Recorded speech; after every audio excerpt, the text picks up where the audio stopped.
and welcome to chapter 26, our last chapter of our amazing book, The Boy at the Back of the Class. I really hope you've enjoyed listening to me reading it for you. So chapter 26 is called The Present. It's been 2 weeks since we were all in the newspapers and received the Queen's letter, and in lots of ways, things feel just like they did before. Mum doesn't walk me to the bus stop anymore, and strangers have stopped staring at us with funny looks on their faces. And I'm still hoping to win first prize for my photosynthesis plant, even though Ahmet's plant is growing faster than anyone else's again.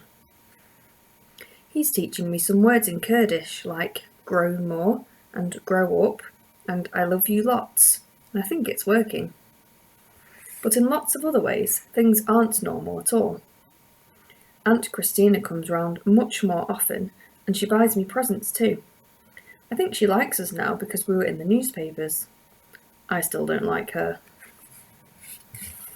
Whenever she comes, I ignore her and make Uncle Lenny play Scrabble with me and Mum like he used to do. Mr. and Mrs. Rashid from the floor below have invited Mum and me for dinner this week, which means Mum might have a new best friend. And next week, I'll be going with Tom and Josie and Michael and Ahmet to Buckingham Palace to have tea with the Queen. Sometimes I get so excited thinking about it that I have to jump up and down just as high as I can until my insides feel calmer. I think they must know that things can never be the same again after you've had tea with an actual Queen. Mum asked me what I'd like to take as a present for the Queen, and I thought about it for 3 hours. In the end, I decided that she doesn't really need anything, and I can't afford to buy her real diamonds or a ruby. I would buy her a pomegranate from the man with the royal heart. Because I think the next best thing to wearing lots of jewels must be to eat lots of little ones instead. The other thing that's changing is that I turned 10 today. When I woke up extra early this morning, I found the birthday card on the kitchen table. The birthday card is a very old card. It was the last one Dad gave to me before he died, and every year Mum puts it out so that he can be there to greet me when I wake up, just like he used to do when he was alive. It doesn't say much inside, just, "To my pumpkin, happy birthday. Try not to grow up too fast. Love, Dad." I'm glad Mum had to leave work early, because seeing the card always makes me want to sit down and cry. So I did. And then I went to my room and played one of Dad's favourite songs on his old record player. That made me feel better too. Sometimes all you really need is somewhere to cry without anyone ever knowing. I didn't remind anyone it was my birthday because I wasn't having a party and I didn't have anything to take into class with me. Josie brings in a big cake on her birthday, and Michael's mum always hands out goodie bags to everyone. But Mum doesn't have time to bake, and goodie bags are expensive. That's why it's easier just to pretend I don't have a birthday at all. I met Tom and Josie and Michael by the bus stop as usual, and when they didn't say anything about my birthday, I felt sad and glad at the same time. I was afraid Mrs. Khan might say something, but she didn't.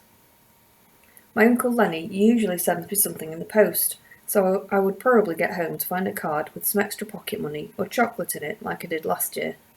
If I did, that would be nice. At afternoon break, Josie and Tom and Michael and Ahmet and me talked about what we were going to wear to Buckingham Palace next week. Josie's mum was going to buy her a new dress and a new pair of football trainers. Michael was wearing a suit with a bow tie. Tom said he had a purple suit his uncle had made him wear to a wedding in San Francisco, but which might not fit anymore. And Ahmet said his foster mum was going to buy him something at the weekend, and that he would also take his rucksack. "You can't take your rucksack with you," said Josie. "It's old and ripped, and it's got a hole in the front pocket. The Queen might not even let it inside the palace." "But important," said Ahmet, looking panicked. "My dad gave me for birthday before war, and I carry from Syria, so next time I tell him it is seen by Queen." "Oh," said Josie, looking sorry that she had said anything. Then you have to take it, I said. The Queen will want to see it. Yeah, said Tom, and your dad will love it. Ahmet smiled and said, I know you to understand. The bell for last period began to ring, but as we all headed back to class, we met Miss Hempsey in the corridor outside. She was clasping her hands together, and her eyes looked red. As soon as she saw us, she ran over, and whispering something into Ahmet's ear, took him by the hand and quickly led him away. Where's she taking him? Asked Josie, as Ahmet looked over his shoulder with a confused look on his face. None of us could think of an answer, so we made our way into class. After we had all got out our spelling books and had spent 10 minutes learning the meaning and spelling of 3 new words, possession, depression, and objection, there was a light knock on the door. We all looked around to see who it was. After a few seconds, Miss Hempsey's head popped around the door, and after giving Mrs. Carn a thumbs up, disappeared again. Mrs. Carn smiled and, clapping her hands, said, Right, everyone, close your books, please. I have a very important announcement to make. We all fell quiet and waited for an explanation about what was going on and where Ahmet was. Today is a very special day, said Mrs. Carn, and we have a few very special guests to help us celebrate. Everyone turned around to see if there was anyone at the door, but there was no one there yet. Eyes to the front, please, ordered Mrs. Carn. Now, before our guests arrive, I want you all to promise me that you'll be on your very best behaviour. Everyone shouted, We promise, Mrs. Carn, wondering who the guests could be. Do you think it's the Queen? Whispered Josie. Maybe it's the Queen's guards again, whispered Tom. But they were both wrong, because it was my mum, carrying a cake with candles on it, and behind her was Mrs. Sanders and Ahmet's foster mum and Miss Hempsey and the woman who'd been at the interview and who Michael had said was Ahmet's caseworker, and another woman we'd never seen before who was walking with her hand on Ahmet's shoulder. I could tell Ahmet was happy because he was smiling, but his eyes looked wet and a little red too, just like Miss Hempsey's had in the corridor. And within a few seconds, the whole class was singing Happy Birthday to me just as loudly as they could.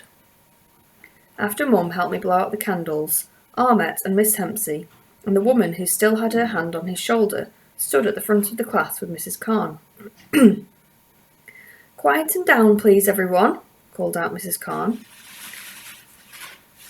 We'll cut the cake in just a few minutes, but first, I want everyone to say good afternoon to our extra special guest, Miss Duncan. The woman standing beside Ahmet stepped forward as everyone shouted out, Good afternoon, Miss Duncan. She was wearing a bright blue suit and had short grey hair and a green diamond ring. Now, Miss Duncan has come here today from far away because she has some important news to share with us all, said Mrs. Carn. Over to you, Miss Duncan. Miss Duncan nodded and looked straight at me with a smile before looking around at everyone. Good afternoon, everyone. I'm from the Home Office, which is a government department that controls who comes in and out of our country. Like the police, called out Dean. No, not like the police, smiled Miss Duncan. She waited for more questions, but no one else said anything. Everyone was deathly silent now, and I could feel my whole chest beating so hard that it felt like someone was playing drums inside my tummy. Miss Duncan carried on. Today, I had the pleasure of bringing Ahmet some special news, and he has very kindly said that he would like to share it with all of you. Ahmet? She held out a plain white envelope that had no address on it and offered it to him. But Ahmet didn't take it, and whispered something to Miss Hempsey instead.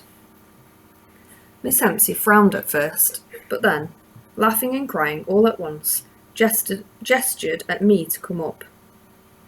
He would like his best friend to read it to everyone, she explained. For a moment, I couldn't move. Then Josie gave me a kick under the table that made me stand up and slowly walk over to where Ahmet was standing. Miss Duncan waited until I was standing in front of her and, holding out the envelope to me, said, "A very happy birthday, Alexa, from all of us. Thanks to you, and to Josie, and Michael, and Tom, of course. There have been thousands of people writing in and signing petitions and calling our offices just to ask how they could help Ahmet and lots of other refugee children like him. And because of that, well, here you go." Ahmet nodded and added, "Happy birthday, best friend." I opened my mouth, but I think all my words must have disappeared and my brain had stopped working because I couldn't really think any thoughts anymore. Ahmet tapped the envelope in my hand and said, "You read it, for me." I tried to take the piece of paper out of the envelope, but there were so many eyes staring at me, and Ahmet's eyes looked so big that my fingers got nervous and started to shake. "Here, darling, let me help," whispered my mum, as she jumped up and quickly took out the folded piece of paper that lay inside. Opening it up, she held me close as we read it out loud together. It said, "Status. Family investigation summary. Ahmet Sakal, age 9. Father, Mohammed Sakal, age 43. Professor of Engineering. Country of origin, Syria. Status, located, Calais refugee camp, France. Mother, Samira Sakal, age 45. Profession, journalist. Country of origin, Syria. Status, located, Medfak Suruk, Turkey. Sister, Syra Sakal, age 3. Status, deceased, Med Crossing. H.O. Outcome. Granted permanent asylum in the UK. Reunification of family imminent. I looked up at Mum, and then at Ahmet, and then back at Mum again. What's asylum mean? My mum smiled, but her eyes were watery too. It means they can come and live here, darling. Ahmet's mum and dad are coming to the UK. They've been found. I looked up at Ahmet, who was nodding excitedly. And then I looked up at Josie and Tom and Michael, who were all staring back at me with their mouths open. And then I looked at Mrs. Khan, who was saying a prayer, and Miss Hempsey, who was crying so much that she had grabbed Mrs. Sanders and was making her go red in the face. And suddenly Michael jumped up and shouted, "We did it!" And the whole class started cheering and whooping and jumping and clapping all at once. I know that afternoon was one of the best afternoons I will ever have. Not because it was my birthday, but because it was an end to one of the best adventures a brand new 10-year-old could ever have.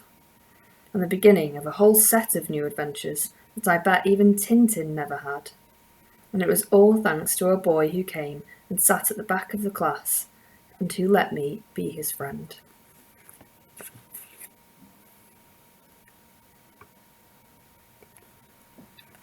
And that's the end of our book. Thank you so much for listening. I hope you enjoyed.